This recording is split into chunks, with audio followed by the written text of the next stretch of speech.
sepi. Baik, Mas Hendy, terima kasih untuk waktunya. Ya, sambil menunggu teman-teman yang lain nih ya, kita ngobrol dulu. Boleh. Bagus sebenarnya. Saya mencari ilmu seperti ini udah lama gitu ya. Kalau dulu ada yang nawarin, waktunya nggak ada. Hari ini ketemu Ageng yang orangnya semangat juga, akhirnya saya terpancing mau ngikutin. Dan ternyata setelah diikuti di sesi kemarin, nah, luar biasa, pikiran saya sedikit mulai berubah mindset gitu ya. Jadi nggak bisa nggak mau lagi menyalahkan sembarang orang gitu. Jadi harus belajarlah. Masya Allah. Kemarin berkumpul-kumpul di depan rumah di gang itu. Kalau biasanya saya tuh cenderung lebih banyak ngomong. Sekarang mencari-cari dulu nih celahnya mereka tuh orang mana sih awal gitu. Tapi mungkin karena materi ini belum maksimal gitu ya, jadi masih meraba-raba, masih kemarin sesuai yang kemarin kita pelajari aja. Saya coba-coba mengintervensi diri saya. Mereka di sini orang ini.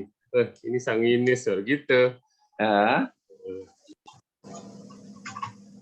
Oke. Banyak sudah merubah mindset. Memang dulu seperti apa nih Pak Yusra? Kalau saya itu dulunya, saya orang baik sih sebenarnya. Wajahnya itu yang nggak baik kelihatan. Kalau orang baru kenal saya, pasti saya dibilangnya angker gitu ya. Menakutkan. Karena memang saya orang barat gitu ya. Tapi kalau ketemu orang Sumatera, pasti dia nanya, Mas tinggal di Medannya di mana? Lah, Mas saya orang Medan. Saya orang Padang. Oh, Padang, wajahnya wajah Medan sih gitu. Ketika saya ketemu orang Timur, orang Sulawesi, orang NTT, NTB, Papua, dia nanya, Mas tinggalnya di Kupang di mana? Lah, emang saya orang Kupang. Tapi orang-orang Pak Yusra ini wajahnya Nusantara ya? Nusantara sepertinya. Tapi saya nggak pernah melihat itu gitu. Tapi kok orang bisa memberi penilaian seperti itu gitu. Dan paling banyak menurut saya mendukung kepribadian saya selama ini di keilmuan keagamaan sepertinya. Karena saya dididik orang tua itu nggak pernah ke sekolah negeri. Jadi sekolah MI, kemudian sanawiyah, aliyah, kuliah di IAIN. Jadi nggak menyentuh yang namanya negeri yang seperti sekarang gitu. Walaupun IAIN sekarang menjadi negeri gitu ya. Tapi dasar-dasar keagamaan banyak membentuk kepribadian saya biar tidak menyakitin orang lain dengan sikap saya. Itu Pak Mas Hendy. Tidak mengenal pribadi orang lain gimana? Maksudnya tidak menyakiti orang lain dengan karakter yang saya punya. Oke, ya. Terus dari hari kemarin akhirnya dapat banyak pengalaman, lebih bisa memahami pengalaman. Saya tuh orangnya suka bisnis gitu ya. Jadi dari dulu tuh saya udah banyak ikutin bisnis, bahkan sempat jadi pembicaranya juga gitu. Waduh, hebat sekali nih. Apalagi pakai personality plus nanti lebih hebat lagi nih jadi pembicara nih. Iya. Apa Pak pembicara di bisnisnya di apa, di materi apa? Pernah di Tiansi. Oh, di Tiansi tahun berapa Bapak? Dulu waktu 2002 ke 2006. Cuman waktu itu udah nggak aktif karena udah banyak kegiatan lain, sempat nggak aktif. Terus sempat di MW pertamanya. Oh iya. Tapi nggak lama. Ya. Ini marketing berbisnis berarti. Ternyata berbisnis tuh Mas Wendy butuh mentor ternyata ya. Kalau kita nggak dijagain mentor, ya udah kehilangan arah gitu. Betul. Dan saya berharap nih di personality ini ketemu mentor-mentor hebat yang bisa menjaga arah-arah kita gitu. Cocok banget nanti dengan Pak Herman nanti ya. Siap. Iya. Oke. Terus sebelahnya Mas Ageng boleh dong cerita dari pengalamannya sebelumnya, kan sangat mencintai dan mempelajari ilmu personality ini, dan di satu sesi kemarin tanggal 14 dapat pengalaman apa nih? Hal yang baru apa? Sebenarnya sih kalau saya kan udah tahu ya ilmu personality, cuma masih ramang-ramang nggak sedalam ini. Nah, kepalanya masuk frame semua dong. Iya, biar kelihatan gantengnya dong. Jadi Yang saya dapatkan dari kemarin itu cuma sekedar perbedaan pendapat saja. Dari analisa tim Mas Wendy ini menganalisa saya sebagai sanguin sama melankolis ya. Melankolis, betul. Dan saya merasa itu korelis dulu tuh. Dulunya. Nah itu saya dapatkan dari kemarin itu doang. Cuma oh saya tuh seperti ini ternyata bukan ini.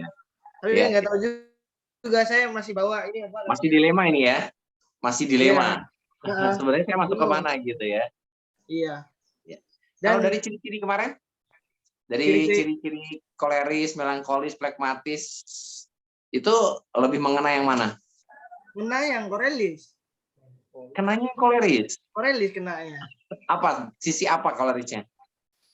Sisi egois satu ya. Yang kedua tidak mau diatur, pengennya ngatur. Oke. Terus terlalu bersemangat. Apa namanya? Kalau tidak suka penolakan gitu. Paling suka dengan penolakan gitu. Apalagi tolak cewek ya. Takut dia sama cewek.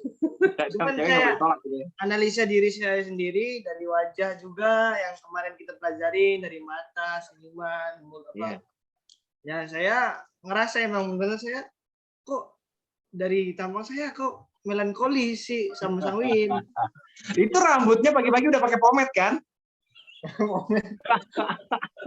Setiap hari bawa sisir nggak, Mas Ageng? Bawa. Ya itu melankolis banget. Melankolis sekali. Dan kalau sisir, ada satu rambut yang nggak kena sisir aja itu rasanya udah nggak nyaman. Itu si melankolis biasanya begitu. Dan ciri khasnya kemana-mana bawa sisir. Nah itu udah. Kalau bawa tisu melankolis juga nggak? Kenapa tisu? Kalau bawa tisu? Fleksibel lah kalau tisu ya, tapi yang jelas sisir itu sebagai bukti kerapian, jadi harus rapi rambutnya gitu. Diacak-acak sama temannya itu nanti bisa marah itu. Ya, jadi emang udah ready way seperti itu. Mungkin pengaruh latar belakang sehingga akhirnya kalau istilahnya Pak Mentor tuh topeng personality. Nah, nanti di sesi hari ini sepertinya akan dibahas ya, topeng personality. Sharing sedikit nih, pernah ada juga kasus teman saya itu alumni juga gitu. Jadi selama masa kecil sampai dewasa itu dia menjadi wanita yang flekmatis, penurut sama orang tuanya. Nah, begitu menginjak SMP mau menjelang SMA, dia mulai berontak dan keluar dari rumah gitulah. Nah, setelah keluar dari rumah, dia jadilah pribadi yang sebenarnya, itu ternyata si koleris. Dalam satu rumah, ibu yang koleris, anak yang koleris, otomatis si anak akan tertindas. Nah, koleris yang tertindas menjadi flekmatis. Nah, mungkin saya nggak tahu dari pengalaman Mas Ageng, mungkin di lingkungan atau di sekolah atau di mana, membuat Anda menjadi merasa koleris, padahal akarnya, basicnya atau genetiknya, itu wajahnya udah melankolis sekali. Senang duit, sendu. Ya, pasti ceweknya banyak ini kan? Penggemarnya banyak ini. Banyak. Penggemarnya banyak karena lebih perasa dia. Kalau melankolis itu ya suka rela berkorban biasanya. Iya, betul. Gitu ya. Nah, nanti bisa dikonsultasikan lagi. Tanya lagi kita di sesi tanya jawab nanti jam 11 ya. Seru banget.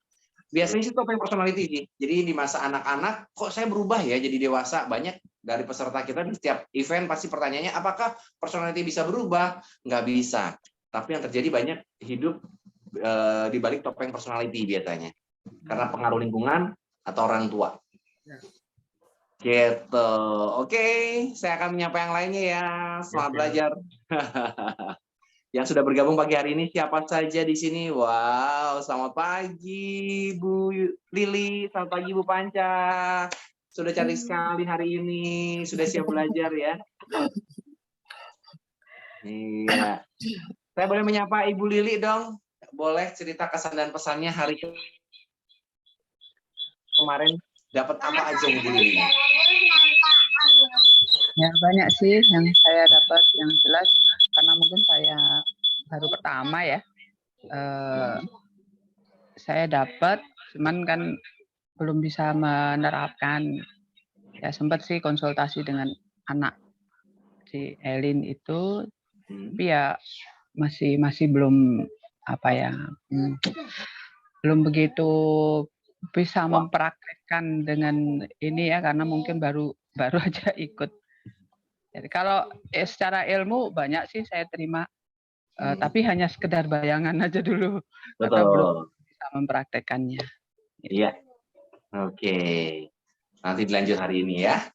Saya pun dulu di awal juga baru sekedar oh gitu. Nah, akhirnya semakin tahu setelah kita praktek kesehariannya. Oh, yang seperti ini tuh yang dimaksud Pak Herman kemarin. Oh, seperti itu. Jadi memang ilmu ini ilmu praktisi sih. Ya, nanti 90 hari ke depan kita ada praktek nanti, Bu. Setelah sesi terakhir nanti ya. Ya. Oke, Ibu, semangat belajar. Siapkan alat tulisnya lagi ya. Siap. Oke. Saya akan menyapa yang lainnya nih di sini. Ibu Panca, halo Ibu. Hai. Halo. Kita kompakan pakai hijau hari ini ya.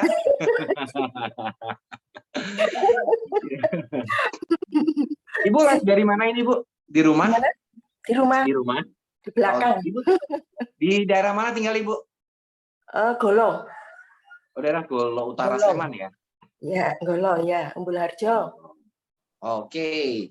Boleh Ibu cerita kesan dan pesannya selama 1 hari kemarin? Ya, alhamdulillah bisa mengingat kembali karena dulu pernah ikut ya. Cuma sayang waktu yang di terakhir itu saya sakit, jadi nggak sempat ikut ya. Terus masuk rumah sakit.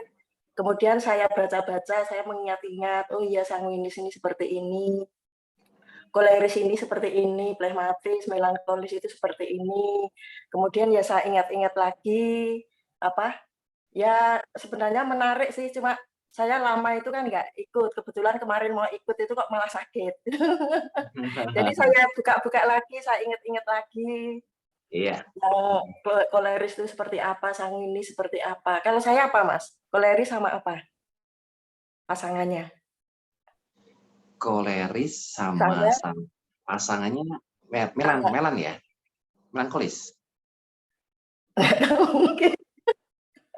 Mungkin bisa juga. Ya, tes karakternya? Udah lupa? Apa? Dulu tes karakternya? Tes karakternya? Iya. Tes personalitinya Ibu apa? Yang jelas kalau yang satu koleris, tapi pasangannya apa saya lupa. Bawahnya koleris itu apa saya lupa.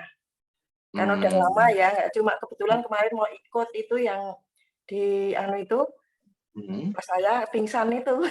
Iya. Terus ini saya mengingat-ingat lagi. Iya.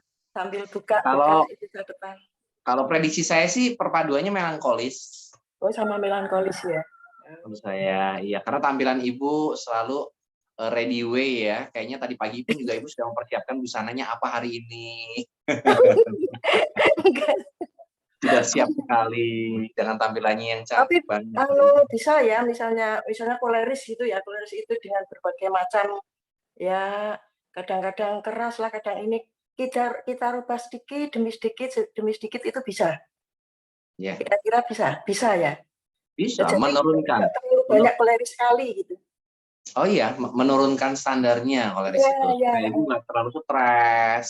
Ya, anak harus begini, menantu harus begini, pekerjaan harus begini, bulan depan harus begini. Harus seperti itu, misalnya. Nah, kata harusnya itu diturunkan. Oh ya sudahlah, namanya juga anak. Harus berpikir seperti itu sekarang. Betul. Ya sudahlah, orang yang gini-gini, ya sudahlah, memang mungkin lagi seperti itu. Jadi supaya kita nggak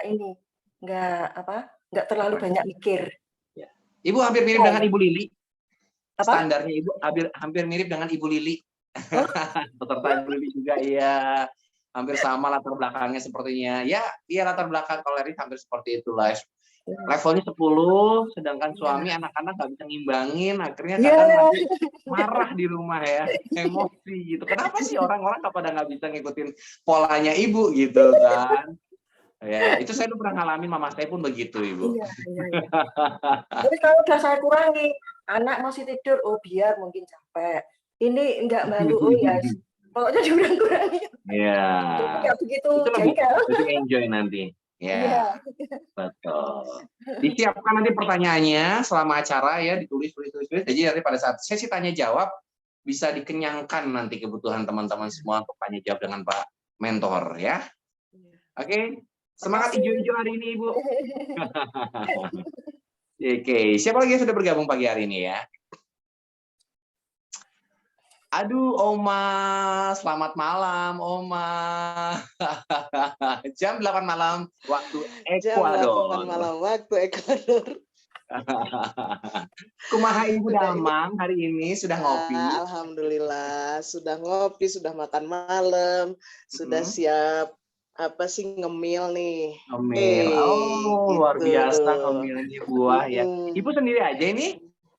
Anak menantu di luar. Tadi?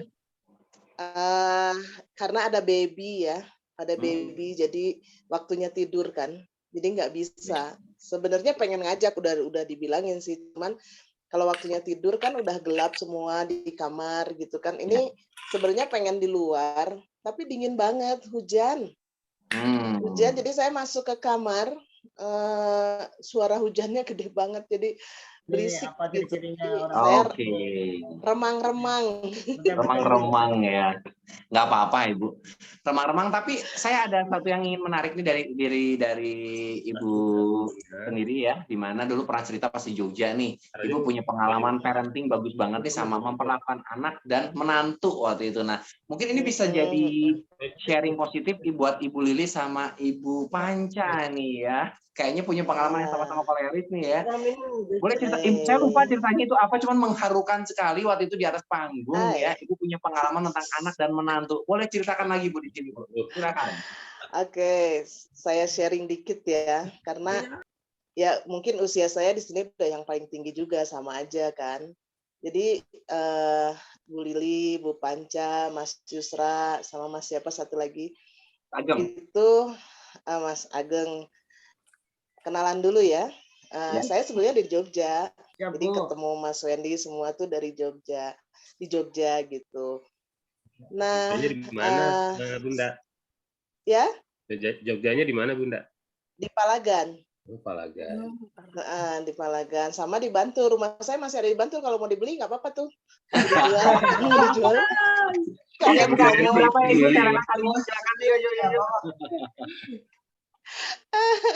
Jadi gini, saya tuh punya anak 3, perempuan 2 yang paling besar dengan yang paling kecil. Terus yang tengah laki-laki yang dengan saya sekarang di Ekuador. Saya ikut dia di Ekuador.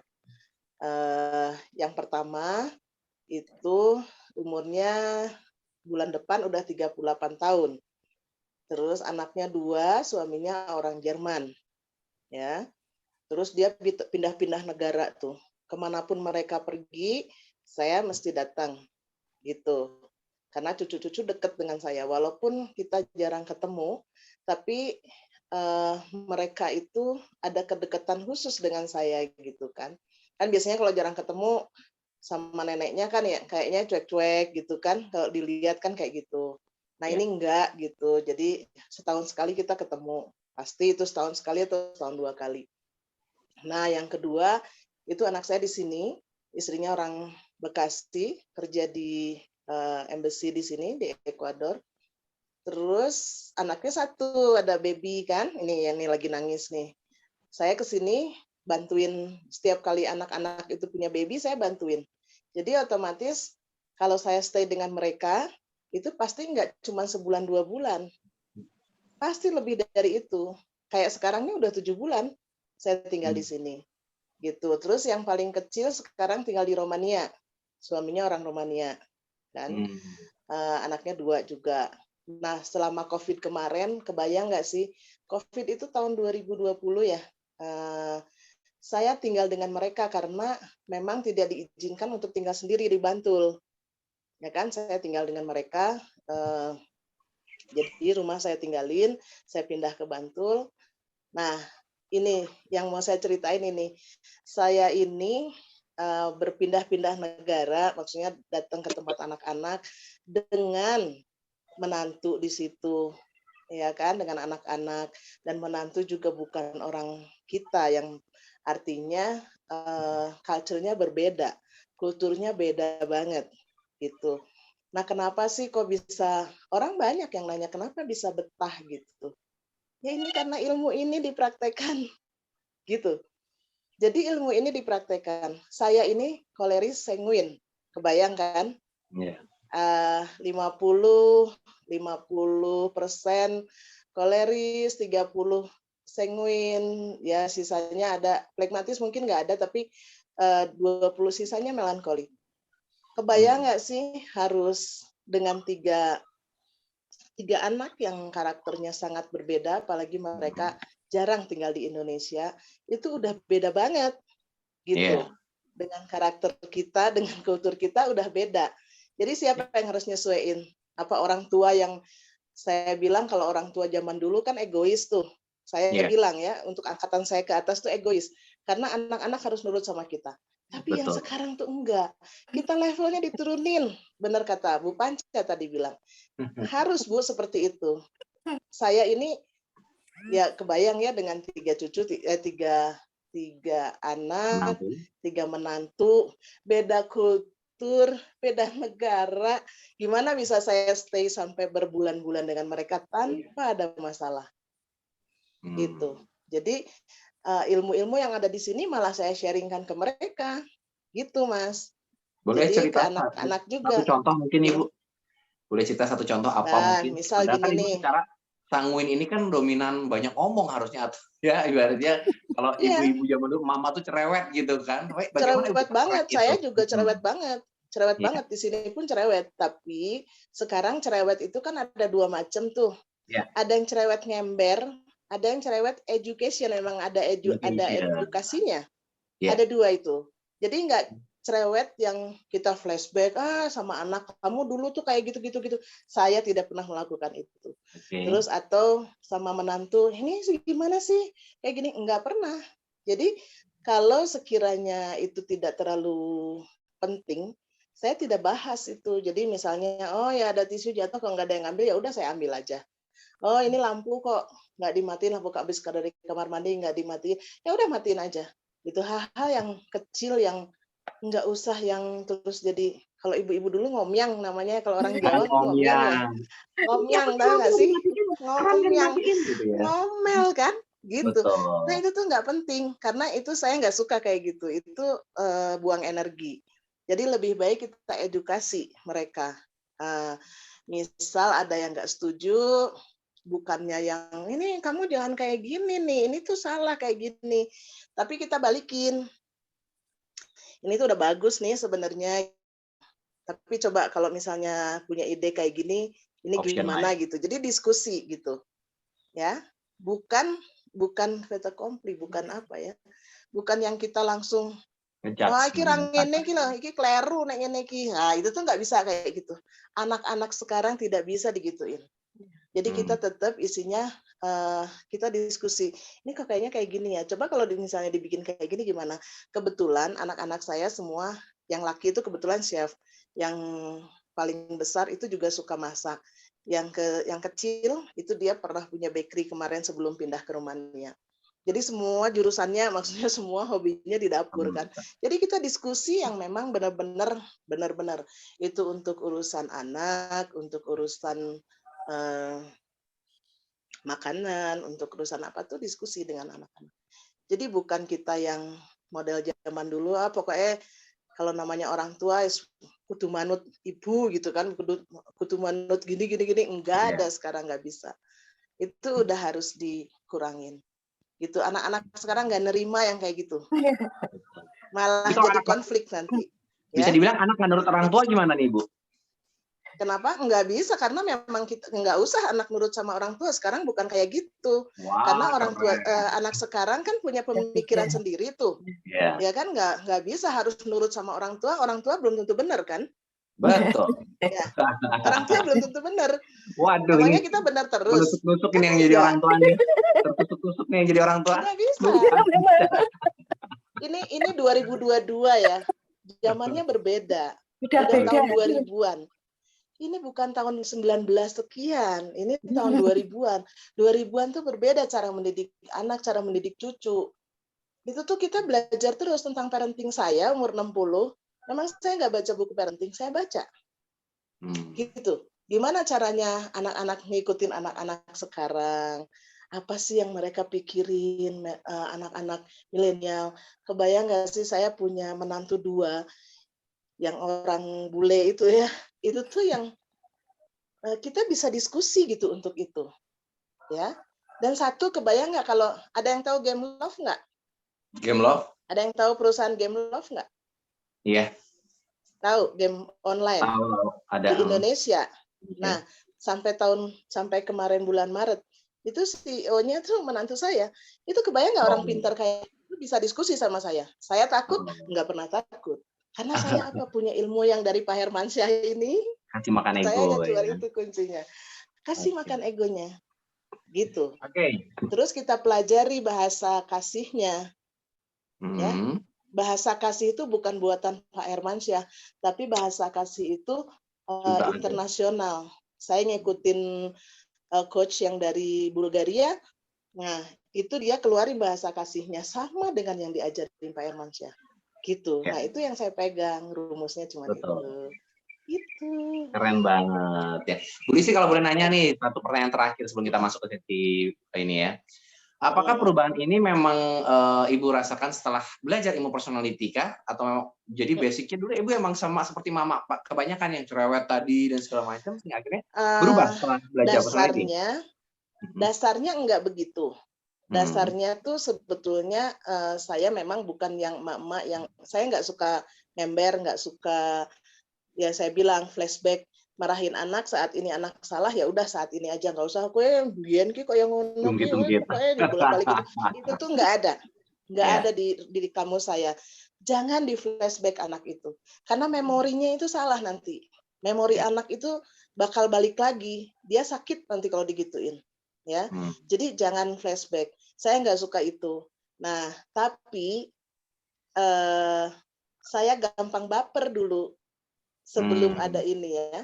Dulu jadi kira-kira saya ketemu gampang baper.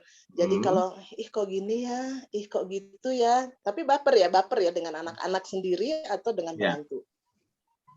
Sekarang nggak ada baper, gitu. Karena saya sendiri bisa ngatasin diri saya sendiri, bisa mengendalikan diri saya sendiri, bisa mengendalikan situasi yang ada gitu. Ya, kebayang nggak rasanya gimana ya kalau tinggal lebih dari 3 bulan atau 3 bulan? Pernah dengar nggak sih kalau orang tua itu jarang mau tinggal sama anak, bahkan ada yang nolak? Sering. Itu fakta. Nggak pernah dengar lagi. Sering. Nah, itu fakta ya. Dan menantu kalau paling takut hidup sama mertua. Iya kan? Nah, itu. Jadi itu fakta banget bahwa nggak ada orang tua yang mau tinggal sama menantu atau sama anak gitu. Apalagi untuk kayak saya sampai berbulan-bulan. Kan saya minimal nengok anak 3 bulan karena ngabisin visa kan. Jadi kalau saya nggak bisa enjoy dengan mereka ketika saya visit mereka, kebayang nggak sih? Saya jadi apa? Segede biting kali badan saya segede gini. Stres ya. Nggak akan bisa saya foto-foto, lihat di IG saya, lihat di status saya di mana-mana, foto saya kayak apa, kan? Nggak akan happy. Yang ada tuh ngenes, baper, mau pulang, minta pulang. Padahal tiket sudah tersedia misalnya, kan pasti kayak gitu. Banyak orang tua yang, teman-teman saya yang minta pulang ketika dia nengokin anaknya. Saya belum pernah melakukan itu, jangan sampai. Saya nggak sempurna, tapi ini lebih bagus. Personality ini membuat saya lebih comfort dengan diri saya sendiri gitu. Wow, keren ya. Bu Listi yang baru di usia sweet aja ya, sweet masih terus belajar ya tentang parenting, tentang dan semuanya gitu, dan sudah merasakan manfaatnya banyak banget dari personality ini. Banyak banget ya. Teman-teman, kita akan masuk lagi ke hari kedua ya, 15 Mei hari ini ya, di batch